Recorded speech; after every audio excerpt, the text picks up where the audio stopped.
Hi everybody, welcome to today's video. Today we're going over round 3 and round 4 of the FIDE women's candidates. Round 3 was yesterday, so we're going to get a little double feature today. I'm going to briefly go over round 3 and then we're going to jump into today's games from round 4. If you're not caught up, this is a game in 90 plus 30-second bonus from move 1. To be able to get more time, the players have to hit move 40 where they get an additional 30 minutes. So let's just jump right into it. Alright, so our first game is going to be between Grandmaster Anna Mozichuk versus Grandmaster Katarina Lagno. Anna is with the white pieces. She starts us off with e4, and we get a Roy Lopez, which everything looks pretty much super normal here, nothing special. Taking the center, trading some pieces, and then after this maneuver, we get basically knight takes b3 and a takes b3. And if anybody has chances after a takes b3, it's gonna be Lagno, as they have a bit more space, and she also has the bishop pair.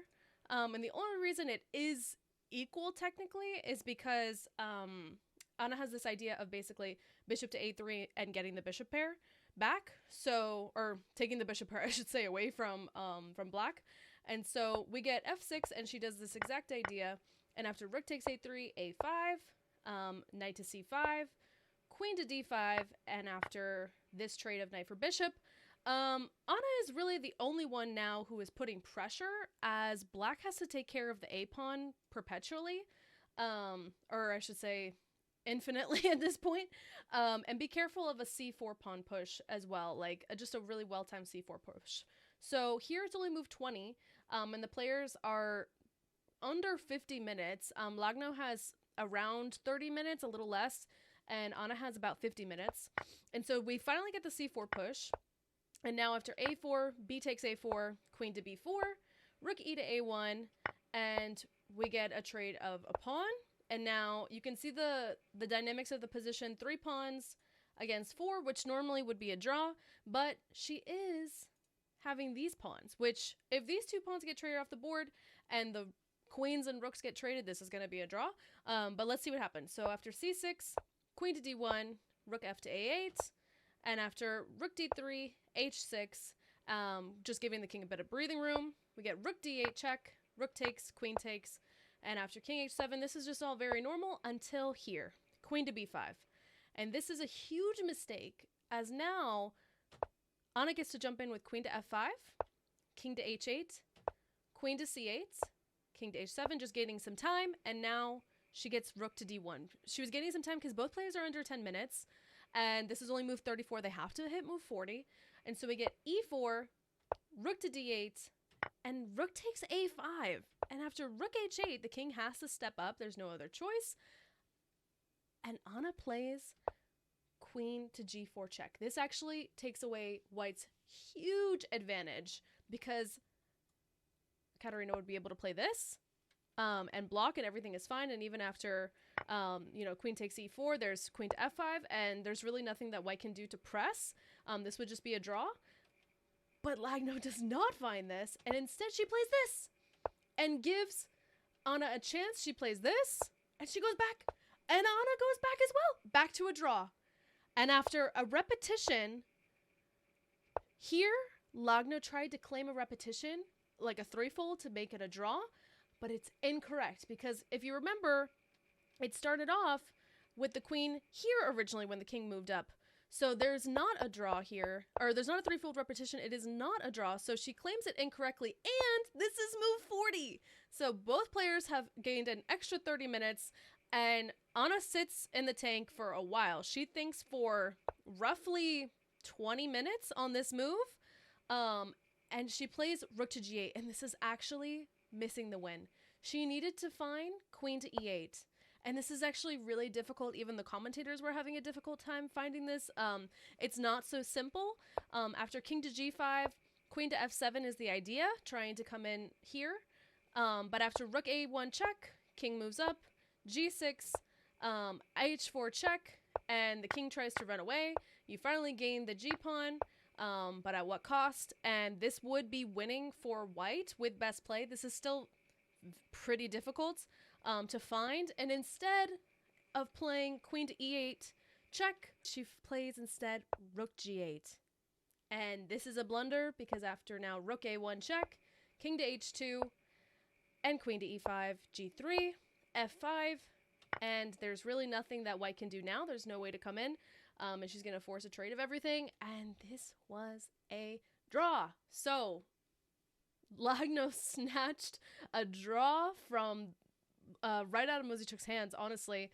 I know that Anna felt probably pretty bad after this because it was a huge decisive advantage for her, but it was pretty difficult to find.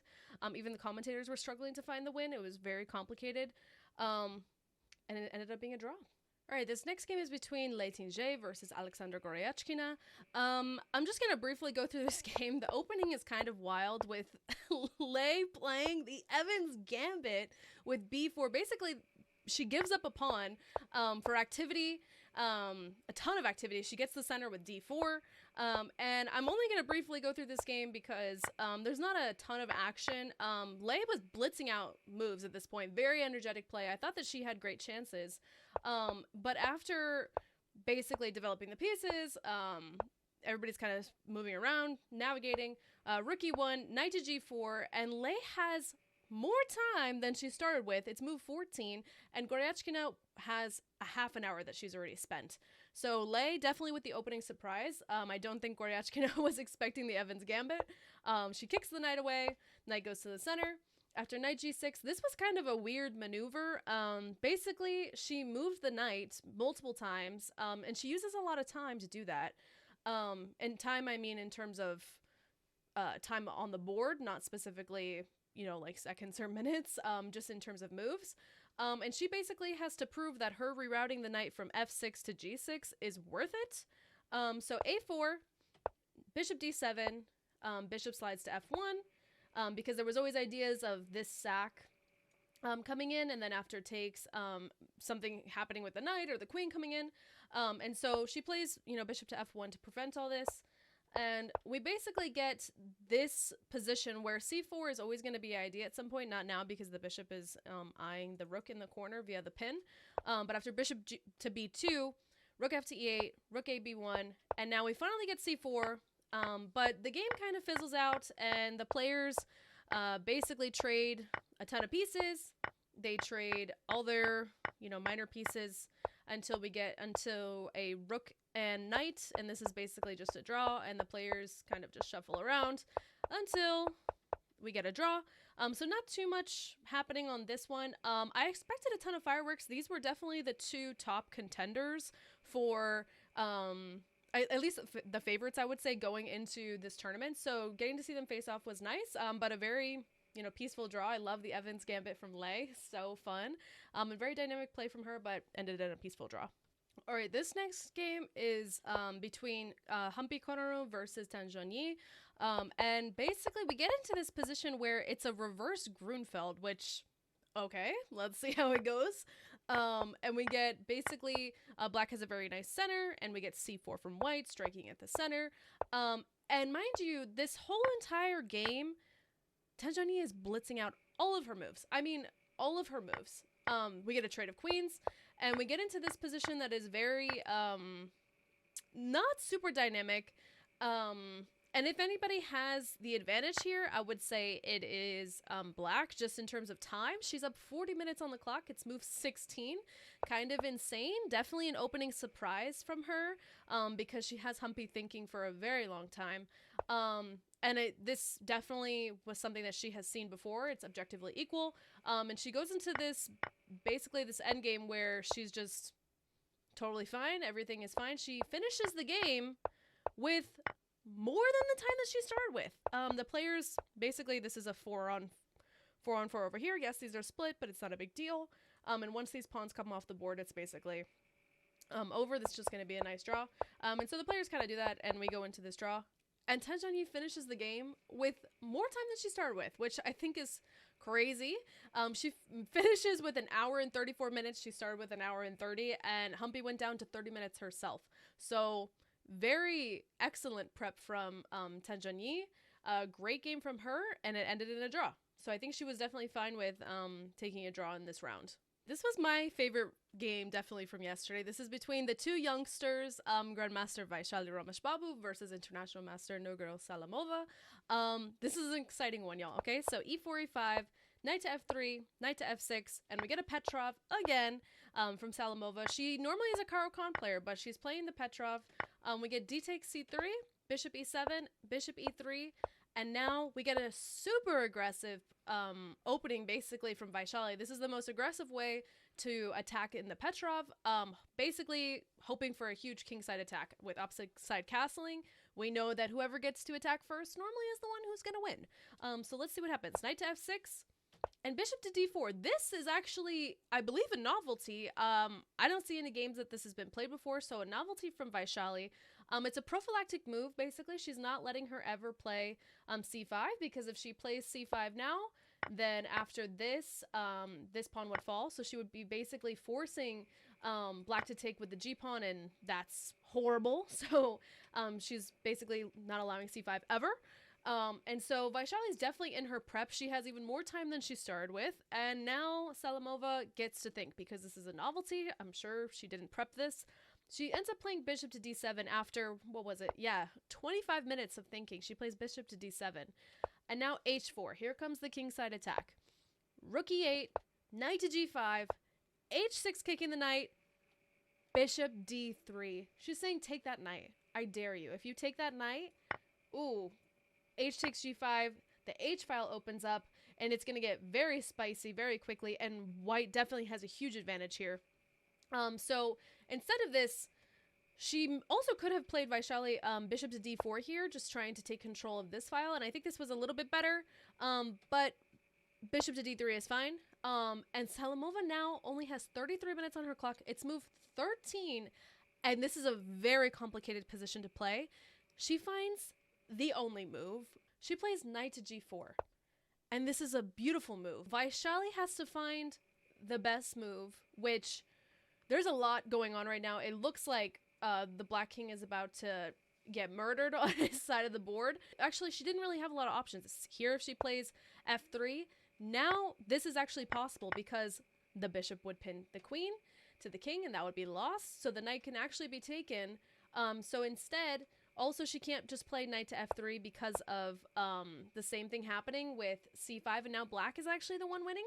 So she has to find knight takes f7, and she does, which is just amazing on Vaishali's part. She is a great tactician, so it's not surprising that she finds this. And now after king to f7, this is the line. She has to go into bishop to c4 check, king to f8, and queen to d3. Now, Salamova has to find one move. The only move she can play here is bishop to f6, because now, after queen to h7, bishop e6, and we get a trade. And then after this, where you're attacking both the rook and the knight has to go to f2. And then after she takes the rook, you take the rook here. And after rook takes, you would go into this line where it's a draw. All the material is equal again. So Salamova has to find this. But instead of finding bishop to f6, she plays bishop to g5 check. An insane move. All Vaishali needs to do here is take, and then once the queen takes, just slide the king over, and she's just completely winning. But instead, she doesn't play that. Instead, she plays king to b1 and says, I actually don't want your bishop. No, it's okay. But Salamova blunders, and she plays knight to e5, and now Vaishali is back in the game. She's completely winning after bishop takes e5.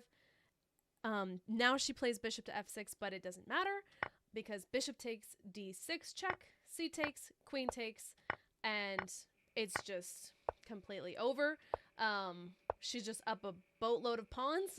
She's up 3 clear pawns, and Vaishali finishes this game beautifully and is able to convert. And in this position, Salamova resigned. So amazing game from Vaishali. She was the sole winner of the day, the only one to get a win. And honestly, very exciting. Both young players going at it, and it was nice to see. And Vaishali was the one who got to strike back. Very tactical game. They didn't even hit move 40. This ended on move 33. Ton of time trouble from both players, which is where Salamova's error came through.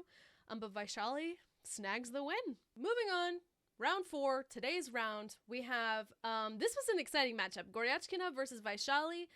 We haven't seen these players play each other in, I don't know the last time they've played each other, if they've ever played each other, especially because Vaishali is new to the scene of the top players. Goryachkina with the white pieces plays knight to f3, and we get a very symmetrical opening looking like an English, and after striking the center, we get these trades, and basically Vaishali has an isolated queen's pawn, which gives her tactical chances, because she can use basically this pawn as to put an outpost here for the knight as well as here, and she's going to try and get rooks to these open files, and so she has tactical chances, but long term that isolated queen's pawn is a liability in an endgame. So we see this, and basically Vaishali just gets super quick development, and we get castles, knight to e4, and now e3, queen d7, and she brings a rook to the c file, we get a rook on the d file,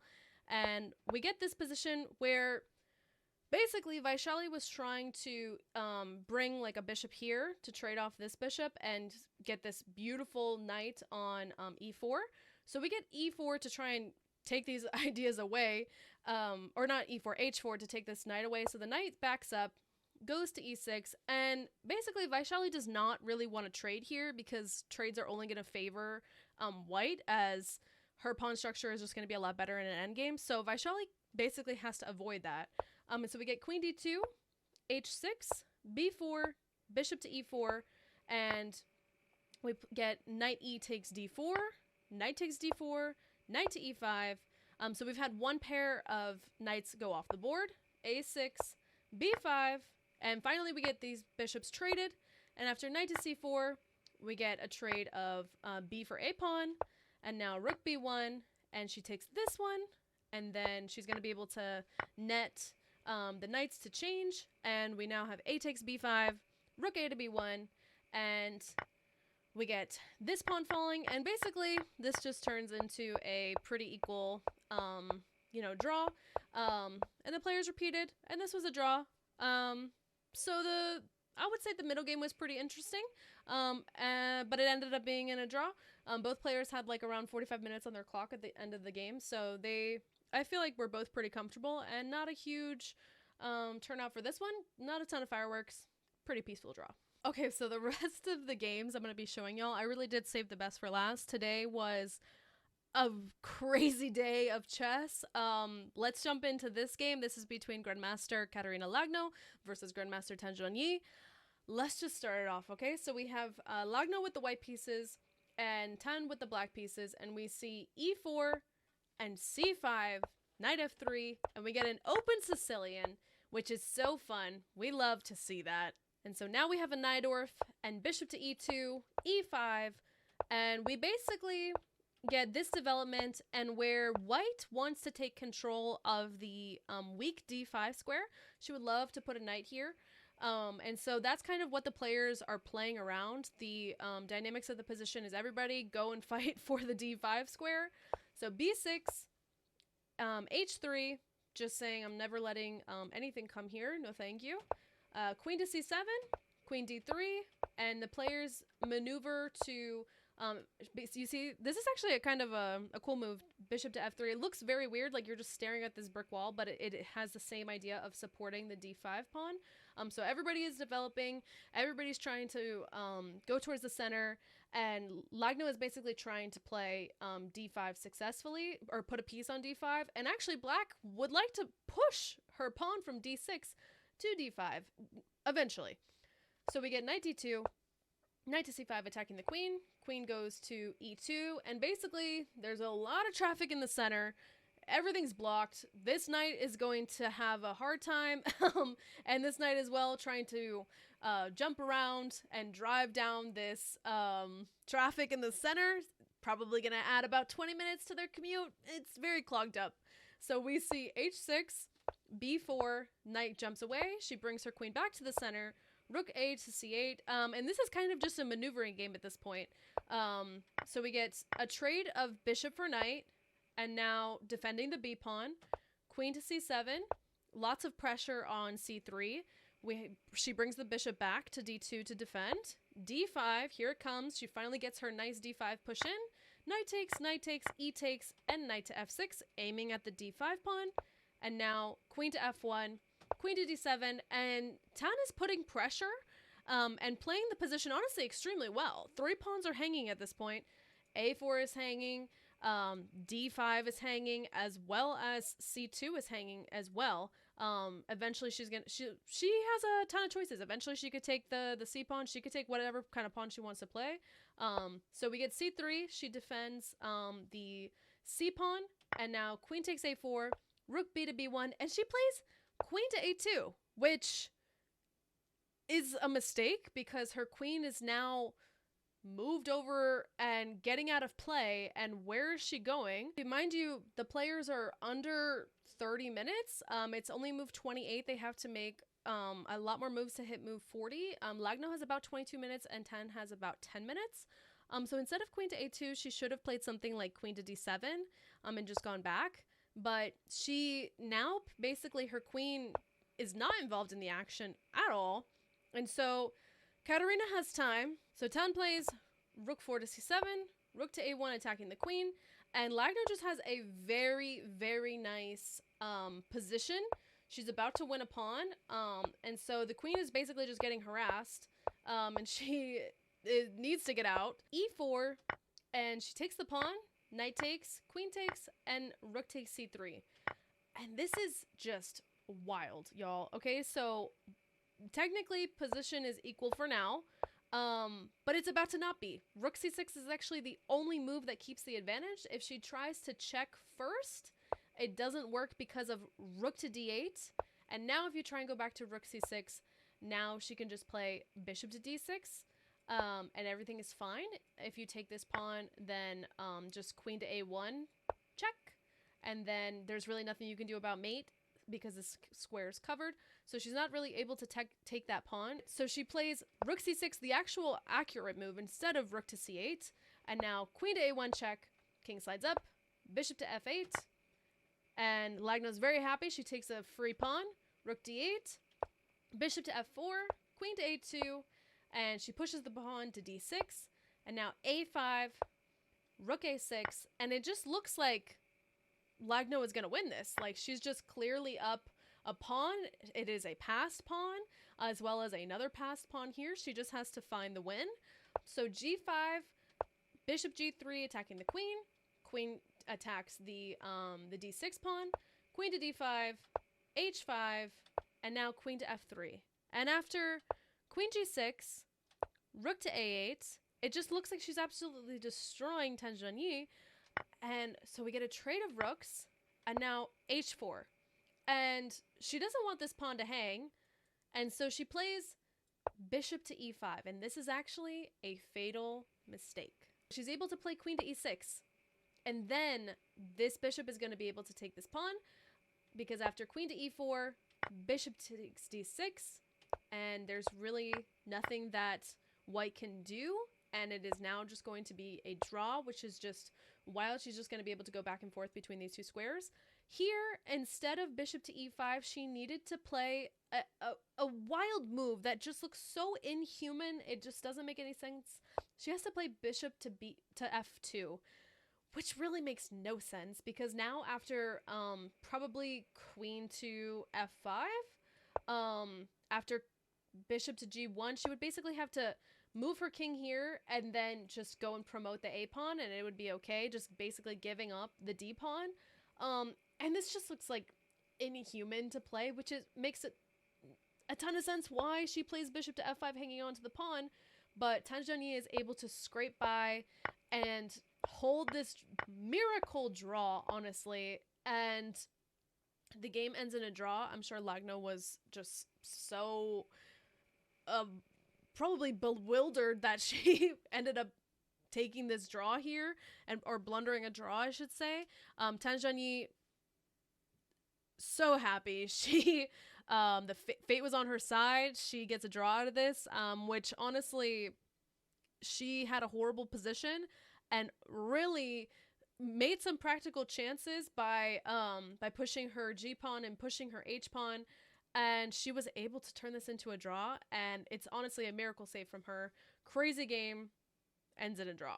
Our next game is between Grandmaster Anna Muzychuk versus Lei Tingjie, who's also a Grandmaster. So we have Anna with the white pieces. She's probably still upset from her missed win yesterday, but we see she starts us off with e4, e6, and Lei is playing a French. We don't really see this a lot at the top level. We get an exchange French where everything looks basically very copycat-ish until bishop to g5 and rook e8. And now we have a little bit of a difference.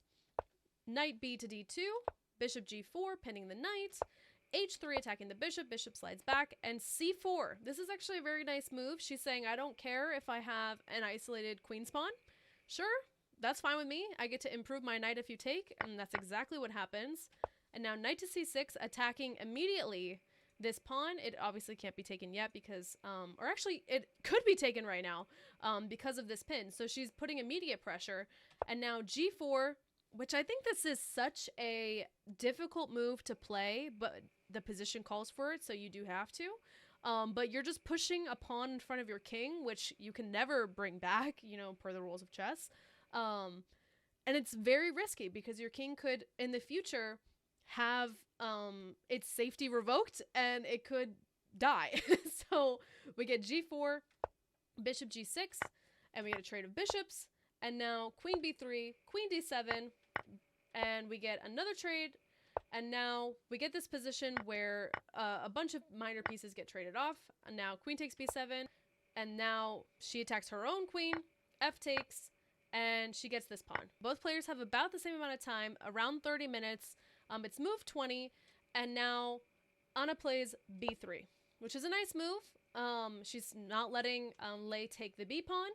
Now after c5, rook f to e1, and basically everything looks fine until queen to c4, which is not a huge mistake. I think rook e4 would have been better, but this is a little bit of a hard move to find, but it's fine. So Anna plays instead queen to c4, now king g7, queen to e4, rook to a3, just blockading the a pawn from ever pushing. I think this is also a really nice move. I love this blockade, and it's not so natural, I would say, to someone like me who is not, you know, a grandmaster. It's not so easy to see. And also, if in the midst of this you didn't see, Anna is up a clear pawn, so she just kind of has to turn this into an advantage, which she does. After a bit of a maneuvering game, we get a trade of queens, and Anna is able to turn this into a clear advantage. Now with just the rooks on the board, she has two completely passed pawns. She's just going to have to figure out how to get them marching up the board. Both players have very, very little time. I'm talking like 1 minute for Lei and 3 minutes for Anna. And it's only move 34. They have to hit move 40. So they make a few more moves, and it's okay. She's still up a pawn. And now after rook e3, we get rook to d8, rook c5, and on move 40, Lei makes an inaccuracy just as she's about to hit time control to gain an extra 30 minutes. She plays rook d to a8, and she allows f4 check. Now, you can't take because of the pin, so the king is forced to move, and king to h6. Also, I'm not sure what happens with Lei on move 40. This is now the second time this tournament where she's made a blunder on move 40, right as she's about to hit time control. The nerves are just crazy at that point. And after king to h6, f takes, rook takes, and rook takes, we get a trade of rooks. And this is a very clear win for Anna. She has a passed pawn. She's about to get another passed pawn. And so we see two passed pawns. And now there's just one, but it's just so winning that there's not a ton of hope for Lei, but she plays on, and Anna is just playing this beautifully, and we basically get her taking this way, and it's just, you know, Anna's up a clear rook, and she plays here rook d5. And this goes from completely winning to a draw. The reason is as follows. After king to f4, basically she gives up that pawn, and she is able to go all the way down here to where any move, basically. You're not allowed to turn this into a queen because of the immediate mate, but you can turn this into a knight, and now it's knight for rook, and this is a draw. So, crazy game.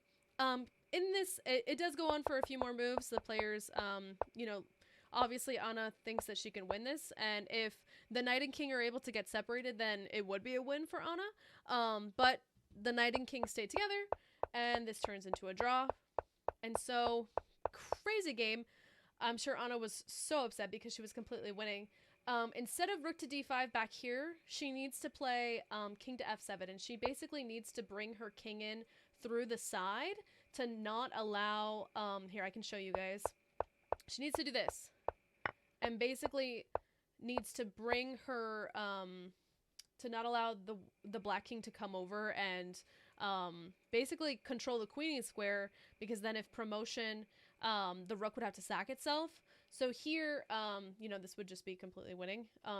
They don't even have to push here. She can, even if she plays like king to f3, after king to h4, the white king is just in time. And so even if you get to go here, she gets to play this. And, you know, you obviously can't promote because now this, and this would be completely winning for white. So a little lesson there from y'all if you've never seen this. I hadn't. I wasn't sure about how to win this. And also the time, she had time here. She spent like 8 or 9 minutes, and she plays this just wrong move. So huge miracle draw from Lei Ting-jae. She definitely was completely losing this game, and Anna is probably just beating herself up about this draw. That's now 2 in a row, 2 games in a row from yesterday and today that she should have won both of those games. So going into the rest day, I'm sure she's not feeling great about that. But let's move on to our next game. Our last game is going to be between International Master Nurgil Salimova versus Grandmaster Humpy Konoru. And y'all, it's about to get wild. Let's just start it off, okay? So d4, knight to f6, c4, and we get this position, which looks a little wild. This is a, you know, a queen's gambit, declined. And after knight to e4, castles, f5. Here we go. Humpy is here to play. She wants exciting chess.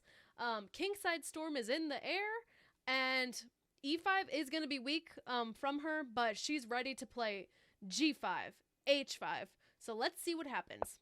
b3, knight to c6, bishop to a3. She wants to trade that, you know, that nice bishop for black. Black basically needs this bishop to cover the dark squares. This bishop sucks, so she definitely doesn't want to trade this. But by her playing this, she is giving up to the right to castle for the foreseeable future. So e3, h5. Aggressive as hell opening from Humpy. I love to see it. It makes it so fun as a viewer to watch something like this. And you can't really play something like h4 here because g5 is going to come and it really doesn't stop anything. If anything, it's just going to help black. So here she plays knight f to d2, trying to trade off the e4 knight, and now h4. Humpy said, all gas, no brakes. Thank you very much. King safety. Who needs it? Your king isn't safe. So knight takes e4, d takes c4, knight to c3, h takes, and queen to d7.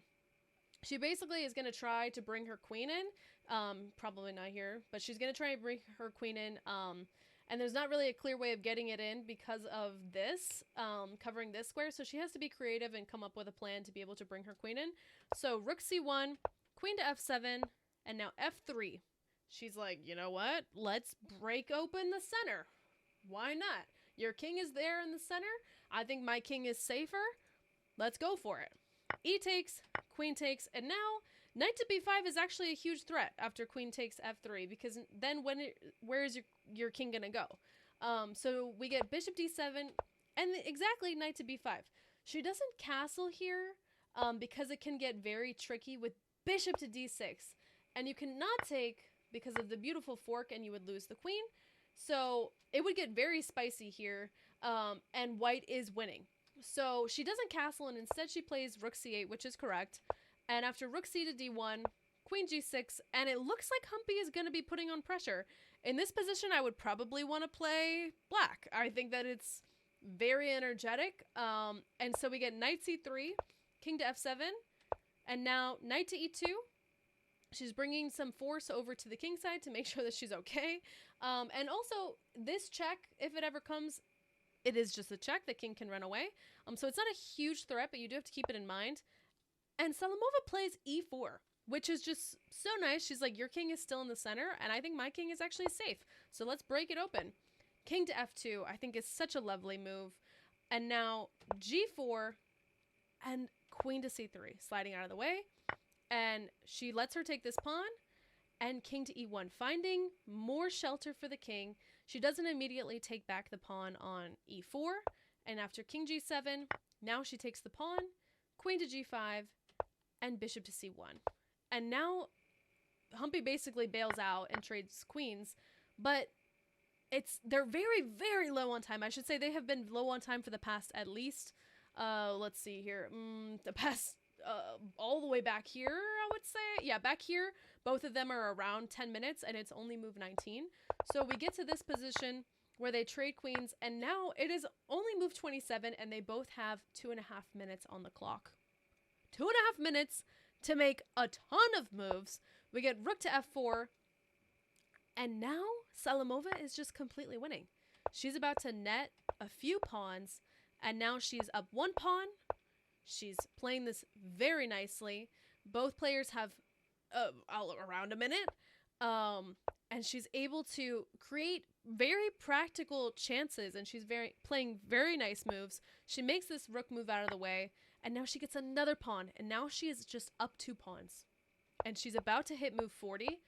She plays this very well. She holds her nerve, and I think that it is very telling of a player like this just to be able to hold their nerves like this, because it's very difficult when you're playing somebody who is just throwing all of their force at you on the king side and you have to defend, and it's probably something you were definitely not expecting. And so they hit move 40. Salamova gets extra time, and she's able to convert this very cleanly, and she's just up 2 pawns. Just very clearly up, and she is able to transform the position. She plays this very beautifully, and even though all the pieces stay on the board, she's just still up the 2 pawns, and she's able to play this move, which is very important because the knight would love after here to come to this square and control these pawns, but Salamova's bishop gets there first, and here comes the pawns, and in this position Humpy resigned. Salamova wins the game. She is the only person to win a game in this round, and I think this is probably a very, very nice win, and it's gonna make her feel really good going into the rest day, especially after what happened yesterday with Vaishali. I'm sure she was not very happy that she went into very low time and lost in a very tact-filled position. So to be able to beat Humpy, and especially in a crazy, crazy opening, I think this is a great game from her. Also, not to discredit Humpy, because I think that her play was very fun. It was energetic, and she was fine for most of the game until they got into very low time, and it ended up turning in Salamova's favor. So she wins the game. Let's see our standings. And so the standings are as follows. We have Tan Zhongyi in clear first with 3 points. But she's only ahead by ½ a point. Goryachkina is trailing her at 2.5. And then we have a 3-way tie with 2 points. We have Lagno, Vaishali, and Salamova. And then ½ a point behind them, we have Humpy, Lei, and Anna. Let me know if this is what you guys expected after round 4 going into our first rest day. Is this who you expected to be in the lead? I did not expect Tan Zhongyi to be in the lead. I think today her miracle save draw really saved her, because if she wouldn't have been here, it would have been Lagno in first place, tied with Goryachkina. And then same thing for Anna Muzichuk. She would have had, 2 points. She would have been much higher. And then especially after yesterday, if she would have won that one as well, she would have been much higher. So very surprising, I think, in terms of the miracle draws that we had today. We'll see what happens on Tuesday for round 5. We have a rest day tomorrow, so enjoy the day off, and I'll be back to see y'all for round 5 of the FIDE Women's Candidates. I hope you enjoyed the recap of both games, and have or both days, I should say, of the rounds. And I hope y'all have a wonderful rest of your day. Bye.